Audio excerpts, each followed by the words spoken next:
Hello and welcome on 360 Sports on Trust TV. I am Adeni Ajishafe.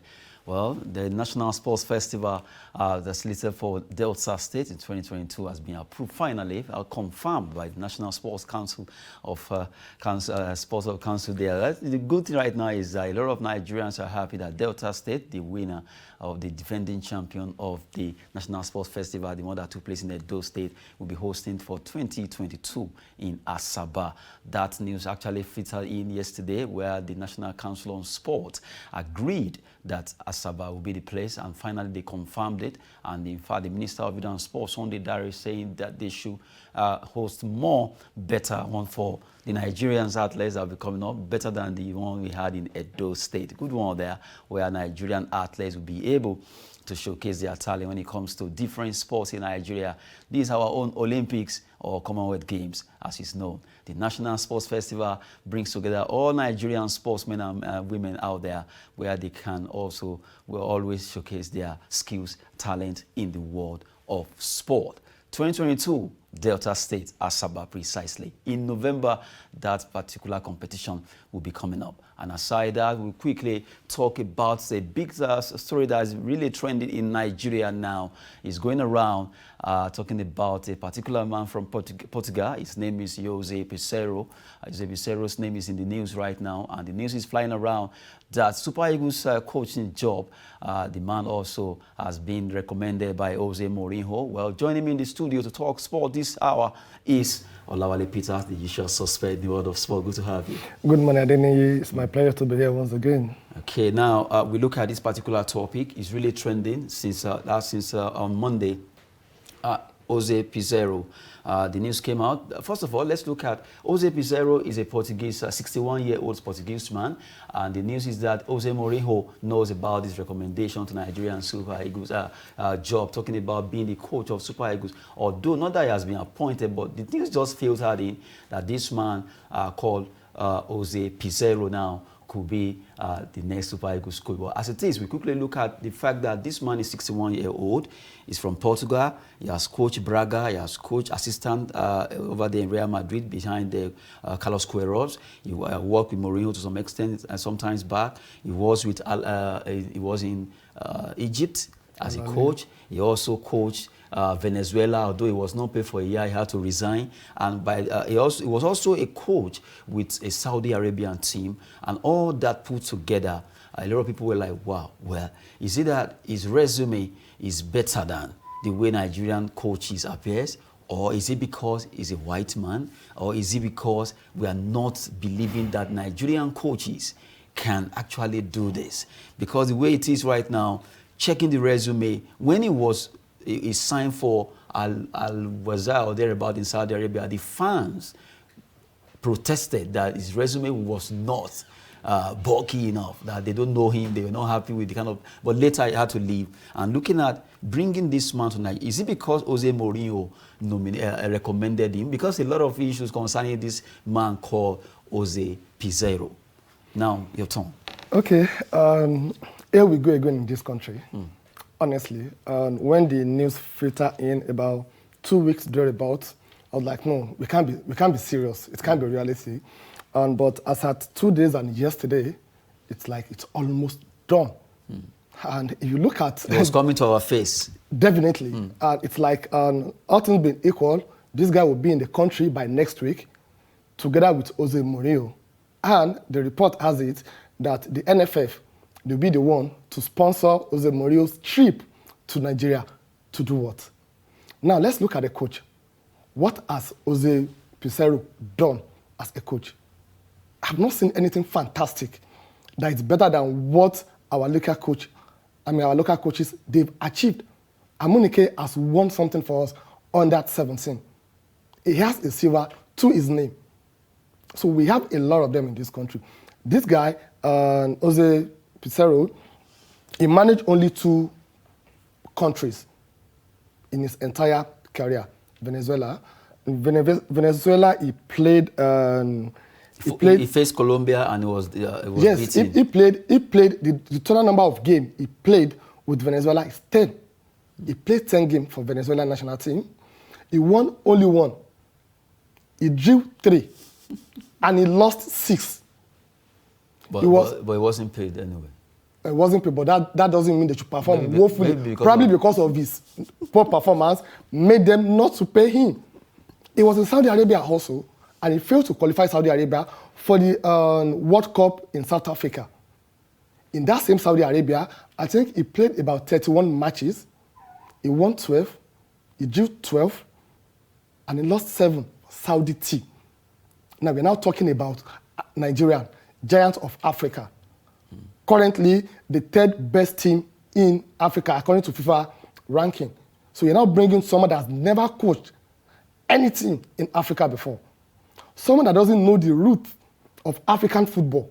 It was in Egypt, so at least... It was in Egypt for only 6 months. At least... Al-Ali, he was there between October, and he left in January. So what has he achieved? Even Kenneth Roy that we complain about, he spent a lot of years in Africa, coaching African countries. So what did they achieve? He was a footballer. He played football as a striker. No, that's not what we need. He played football as a striker also. And if you look at his tactics, he believes so much in 5-4-1 formation. 5-4-1 formation for a striker playing 5-4-1. So what do you want? That's not Nigerian pattern. That's not our style. Sincerely, we are getting it wrong again. If truly they should bring, I think we should do the same thing that the Al Wadeo, that United Arab Emirates club did when they protested that they don't want him. We should do the same thing in this country, that we don't want this. Then apart from that, the process of appointing a national coach for this country needs to be transparent. We need to know how you came about him. Jose Mourinho recommended him, and so what? It's Jose Mourinho that will be dictating what we do for us in Nigeria. You should go to Angola and tell them what to do, where he married from. So not to come to this country and tell us that we should appoint. So if he's looking for a job, let him take him as an assistant coach. He has done it with him. No, the news came out that under the recommendation, it's not that he's saying, okay, I'm giving you this coach. I was contacted. A lot of top coaches was contacted, according to the news that filtered in.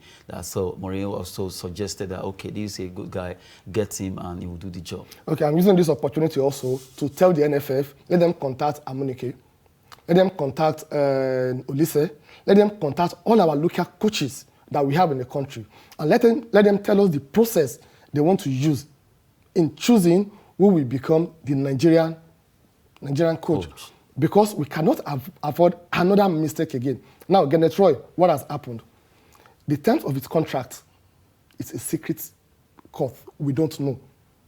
What they hold him, what they paid him as a severance, we don't know. They've swept that under the carpet. Now they want to, it's like the NFF, they are only interested in paying people with dollar, not in naira. If not, I see no reason why we should be looking outside. Now, the last Nations Cup that were played in 2019, the 2 teams that played in the final, they are being coached by their citizens. Indigenous coaches.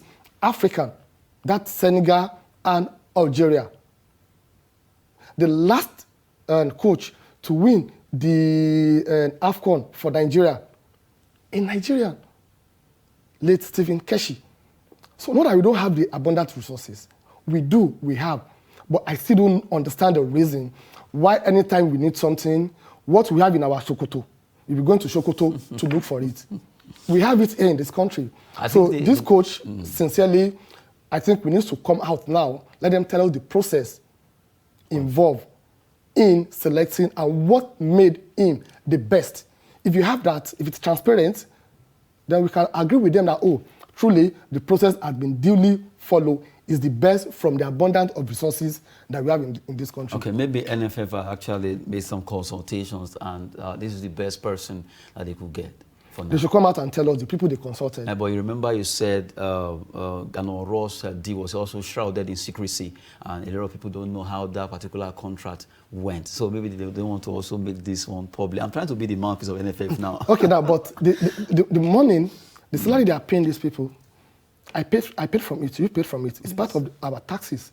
So they should be accountable. They should tell us how they want to spend our money. It is not their money. It's not a private business. It's not a private business.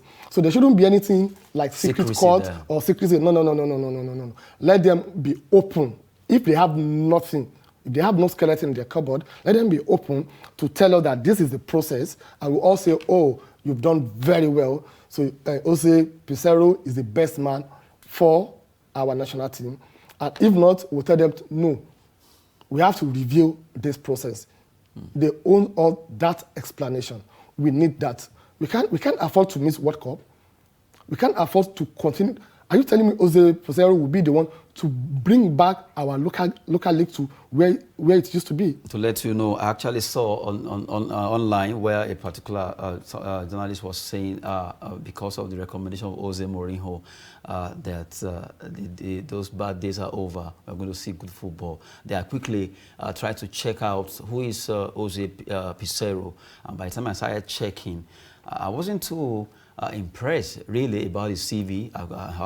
But you know, at times football, and I say, okay, maybe talking about CV now, let's even separate that. Maybe his technical abilities to perform magic while he's in players could be the reason why. It may not be too, his CV may not be too bulky or inviting, but he might have what it takes, the wherewithal of how to coach better. For example, now we have some coaches who they know the rudiment of coaching, but they don't have much enticing CVs. But the way it is right now, people have been clamoring that, okay, Emmanuel Amunike, Sunday Olise, I know NFF want to avoid him because of the issue that they had, because of he wouldn't bow to anyone. And we know the style here. At least you just have to bow if you want to work with NFF to some extent. But the way it is now, bringing Jose Picero to be, maybe let's wait till by the time they will announce or not. But the news is really gathering a lot of momentum, and we just have to look at it this hour. Now, Jose Picero versus Nigerian coaches. You can mention like 2 or 3 that if you even place their CV side by side, you can swap to the Nigerian. Amunike, Sunday Olise, Sia. Okay, we have been with those 2. You don't want them. What about Amunike? At least he's still standing out there, standing top. That okay, among others that you have worked with before, you don't want them. Okay, someone say okay, because Finidis with Eyimba, Finidis is just coming. They might not want to get him, or will he be able to instill discipline? Let's give Amunike, right? Okay. You see, shortly, okay, or in summary, if you want to get the best hand to do a job, what do you look out for? CV, achievement, background, competency. From Jose Picero, he doesn't have anything. So, in fact, if you are shortlisting, you're supposed to have screened him out. Automatically? No, automatically, not to even invite him to come for the interview to start with.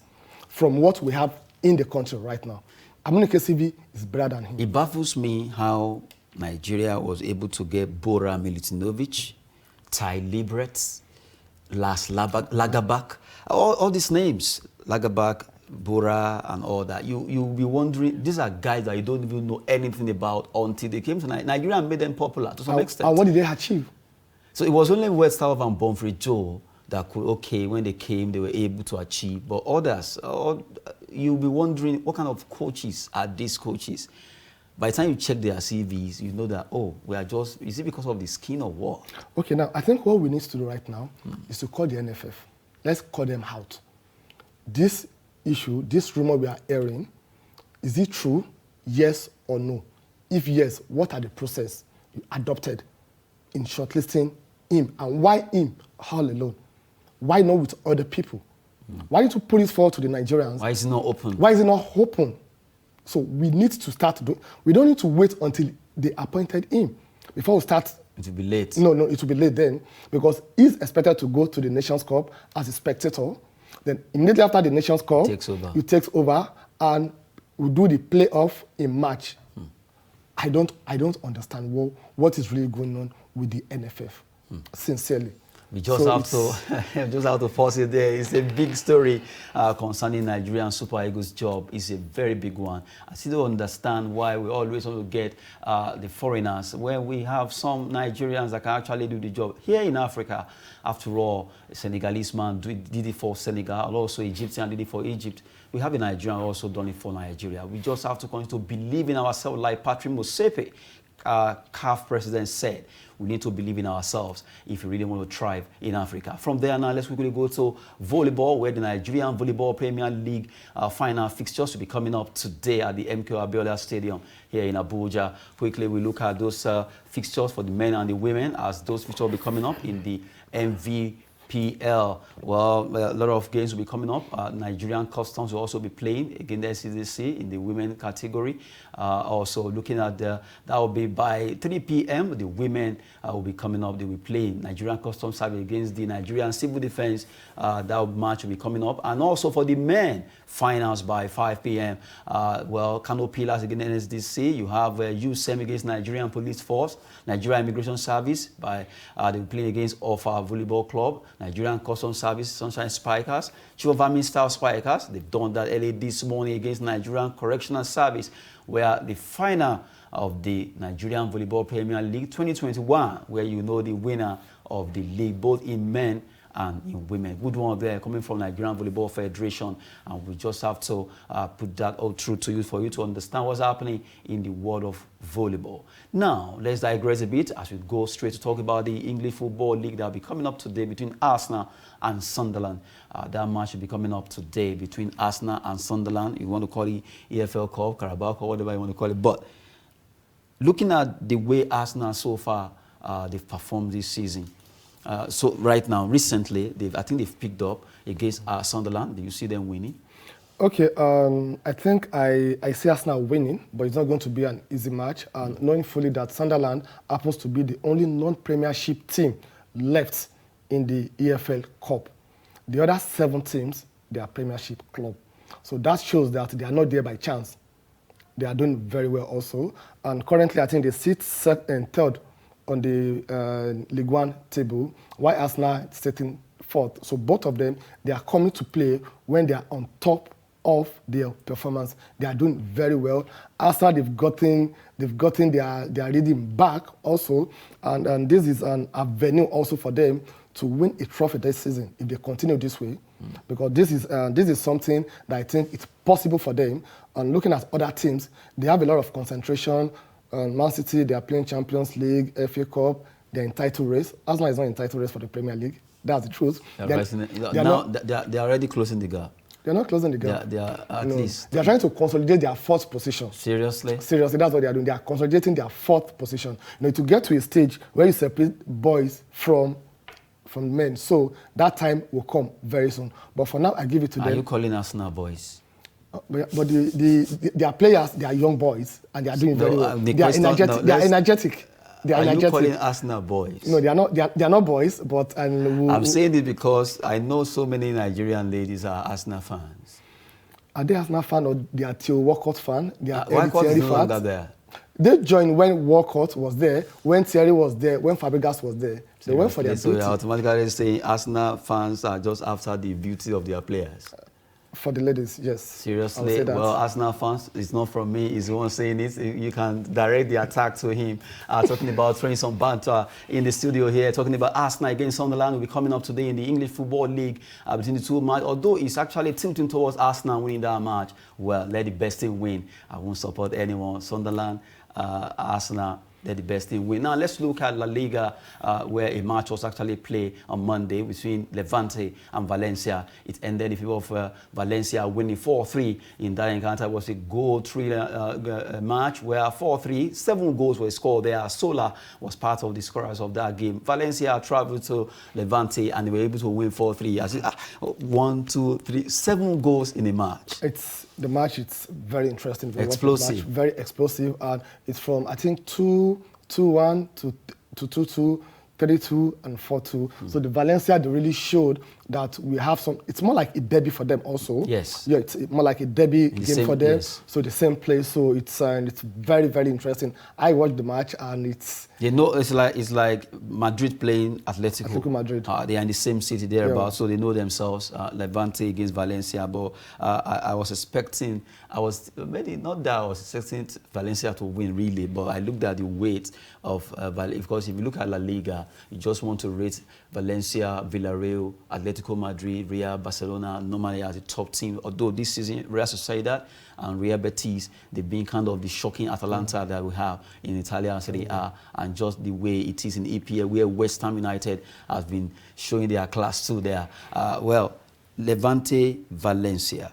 Valencia winning 4-3. I think is a good one for Valencia now, trying to also make statement that we belong to the bigger boys. Okay, and apart from that, there's something about a derby match. Okay, now let me take, for example, Manchester United and Chelsea, Arsenal and Man City.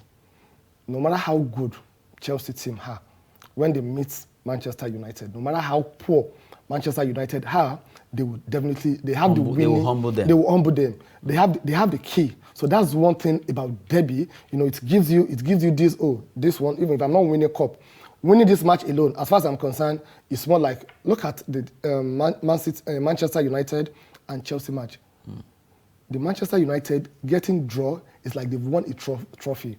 The way they celebrated that draw, that shows it means something for them. So that's the same thing that happened during Levante and Valencia also. So it's more like, no, if I'm not winning any trophy, this one I must win it, and it's like they won it. As they say in Nigeria, that audio winning, right? Definitely.